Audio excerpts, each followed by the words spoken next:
Hello, today we are doing our second close read of the informational text. Oceans is the next great leap.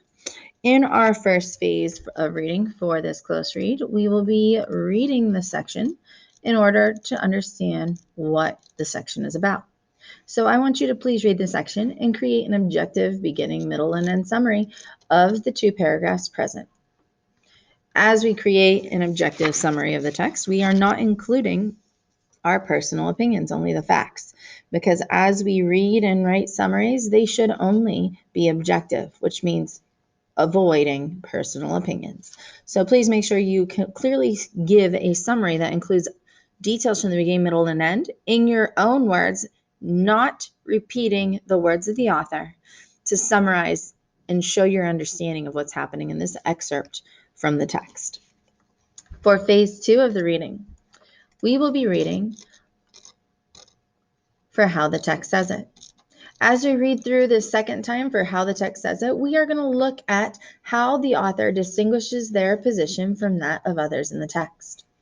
As we do so, we're keeping in mind that this piece is set up as an argumentative essay, which means that as we analyze how the author distinguishes their position from that of others, we're looking at key features of arguments where we see claims made. In other words, the arguments made by that writer, their stance.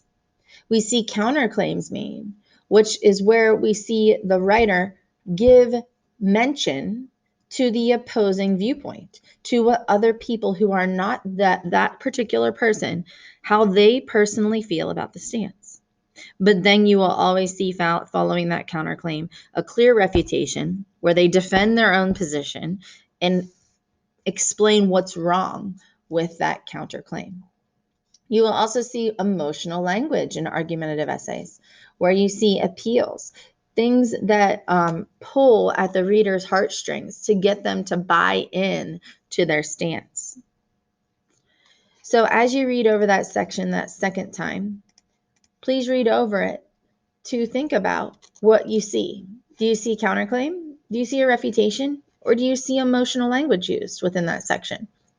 Begin your response with the author uses, and then pick one to show, explain, imply, emphasize, or argue, and then explain what their point is in using that specific detail to address and distinguish their position from other people's positions. In the third phase of reading, we're going to reread the text for why the text matters. As we reread the text for why the text matters, we are going to be focusing on looking at the main way that studying or exploring the ocean can actually influence our lives here on the earth, as in the solid ground, as opposed to in the ocean. As we do that, we're going to be analyzing the interactions between individuals, events, and ideas in the text. We're going to look closely at, in this case,